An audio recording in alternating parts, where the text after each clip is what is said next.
C'est ça? Ouais. Comment ça va tout le monde? On est jeudi, le 16 d'avril. Ouais. Alors aujourd'hui, vous voyez, j'ai remis mon veston, hein, et un beau chandail de loup. En fait, il y a une raison pourquoi je l'ai mis. C'est un chandail de chez Bose, qui est la microbrasserie ici en Ontario, à Rantlake, près d'Hawkesbury, que j'adore. J'adore cet endroit. Et je voulais aujourd'hui rendre hommage à tous les micro-brasseurs et aux micro-brasseuses, parce qu'il y a aussi des filles qui font de la bière, hein? Ben ouais. Puis donc, Ontario, Québec, puis je veux leur rendre hommage parce qu'avec tout ce qui arrive, beaucoup de microbrasseries ont des pubs, des endroits où les gens pouvaient se réunir pour aller boire de la bière, mais pas juste boire de la bière, aller avoir du plaisir, discuter, jaser de tout et de rien, refaire le monde. Avez-vous une idée comment que le monde il se fait refaire souvent dans une microbrasserie? Et oh my God, que c'est le fun. Moi, c'est mes endroits préférés. Donc, je veux rendre hommage à tous ces gens-là qui continuent à produire de la bière, la plupart, mais qui doivent s'ajuster, hein, parce que avec tout ça, on a vu des microbrasseries qui offrent un service de livraison pour le pub, également pour la bière, ou de l'auto-cueillette. De l'auto-cueillette, on va aller cueillir notre bière. Non, mais aller chercher la bière sur place. Donc, bravo à tous les microbrasseurs du Québec et de l'Ontario qui ont trouvé des solutions pour réussir à desservir leur clientèle. Moi, je suis chanceux. J'ai près de chez moi un LCBO.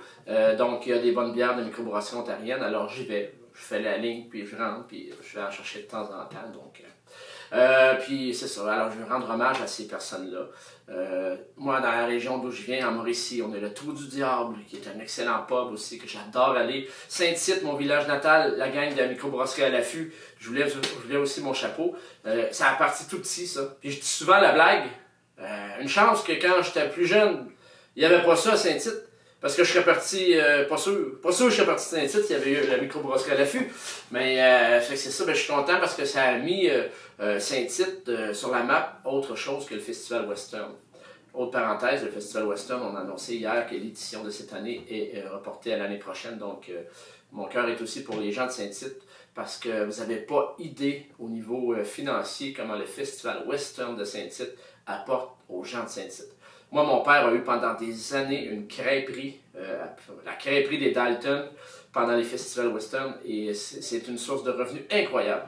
Mais cette année, ça n'aura pas lieu. Donc, alors, merci aux microbrasseurs. Et pourquoi je vous parle de ça?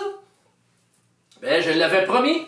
Parce que ce matin, c'est drôle, bon, le matin, je me promène sur Facebook, je regarde les nouvelles du jour, le chiolage du jour, puis ceux qui me connaissent savent que j'aime ça partager des affaires de fiolage. Mais je vois une entrevue avec Jérémy Tremblay, le microbrasseur de la microbrasserie La Baleine Endiablée dans Kamouraska à Rivière-Ouelle. J'adore cet endroit. Alors, je salue Jérémy. Sylvain aussi, le père de Jérémy, un bon ami. Esther, la conjointe à Sylvain. Écoutez, la microbrasserie La Baleine Endiablée, c'est un endroit magique. Si vous avez la chance d'aller dans le Kamouraska, Rivière-Ouelle, allez-y quand tout ça va être terminé. Une auberge, tu peux dormir là à moindre coût et prendre la maudite bonne bière, assister à des spectacles. C'est incroyable. J'ai compté, là, moi, l'été passé, puis encore, cet hiver, je suis retourné. À chaque fois, c'est un plaisir de rencontrer les gens là-bas. Donc, j'ai hâte d'y retourner. Il y a des gens super sympathiques. Donc, j'ai bien hâte de tourner. Salut à Mel aussi, Mel qui travaille là, mais qui malheureusement ne peut pas travailler dans ce temps-ci. Donc, toute la gang de la microbrasserie, La Baleine Endiablée, je vous salue. Donc, pourquoi ça s'appelle La Baleine Endiablée? Mais il y a une légende par rapport à ça. Écoutez, je vais vous la conter. Je l'avais conté là-bas, ben en fait, je l'avais improvisé. Ben là, j'ai travaillé un peu. Il faut comprendre qu'il y a bien longtemps, on pêchait le beluga dans le fleuve Saint-Laurent. Ouais. À la hauteur de Rivière-Ouelle, il y avait beaucoup de belugas.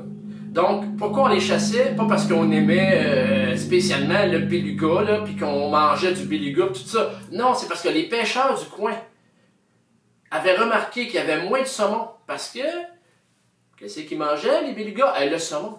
Alors, c'est à tort qu'ils pensaient ça, mais autrefois, il n'y avait pas les données d'aujourd'hui. Donc, eux, les pêcheurs du coin se sont dit, à cause des belugas, on a moins de saumon. Alors, ils se sont mis à chasser le beluga. Et ils en ont chassé beaucoup. Le problème, c'est qu'il n'y avait pas de règles dans ce temps-là, alors les chasseurs avaient chassé beaucoup trop de belugas. Ils étaient en train carrément d'anéantir la population des belugas. Puis là, anéantir une population pour en protéger un autre, c'est-tu la solution idéale? Non, il faut trouver Mais dans ce temps-là, hein, ils se sont mis, écoute, il y en avait, puis...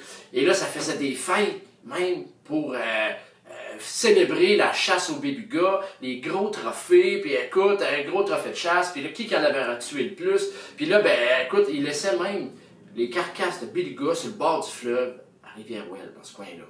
Et là, il y avait comme une fête, et ça se passait le 24 juin. Dans ce temps-là, il n'y avait pas le Saint-Jean-Baptiste comme aujourd'hui.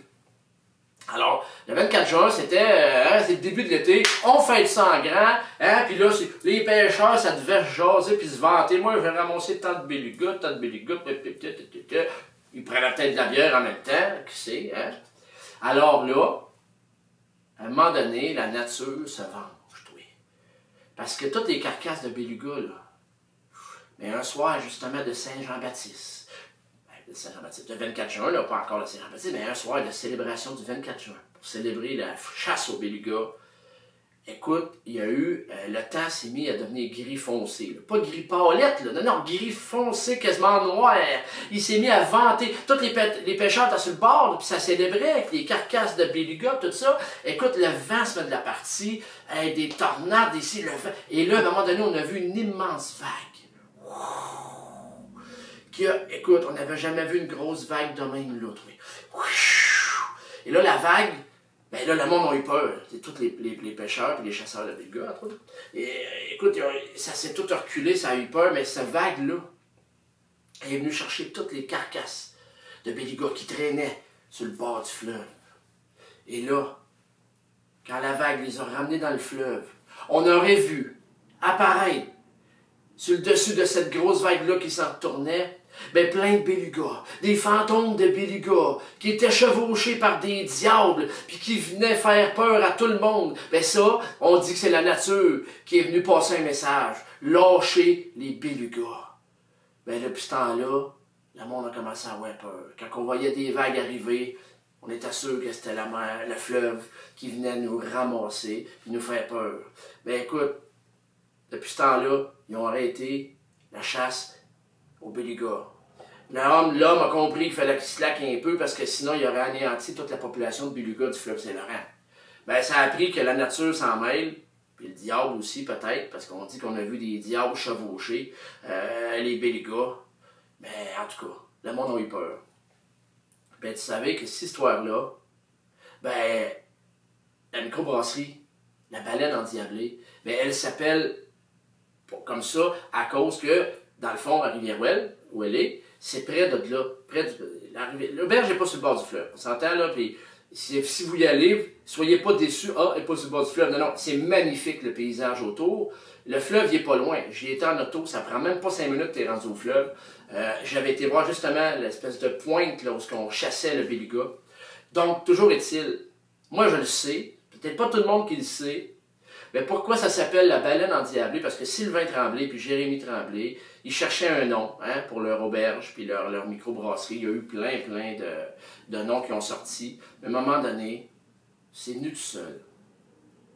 La baleine endiablée. Parce que la légende de la baleine endiablée, je vous l'ai dit, elle parle d'une fête qui avait lieu le 24 juin. Alors, qui est né le 24 juin? Jérémy Tremblay, le brasseur de la baleine endiablée. Fait qu'ils ont arrêté de chercher et c'est devenu la baleine endiablée. Parce que la légende dit des baleines. Il y en avait plusieurs. Mais là, ils ont gardé la baleine endiablée. Alors, je trouve que c'est un nom parfait pour ce beau coin de pays qui est Rivière-Ouelle, dans Kamouraska. Donc, allez-y faire un tour quand tout ça sera fini. Allez les encourager. Là, ça a été... J'ai une grande pensée pour eux. J'ai parlé de beaucoup de microbrasseries, mais spécialement les gens de la baleine endiablée qui ont investi beaucoup de temps et d'argent dans cette entreprise-là. C'est génial ce qu'ils ont fait là-bas.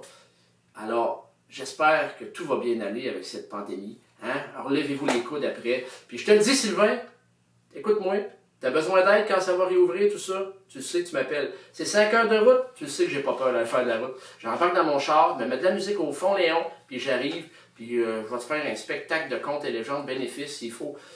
Écoute, tu as besoin de bras, je vais être là aussi.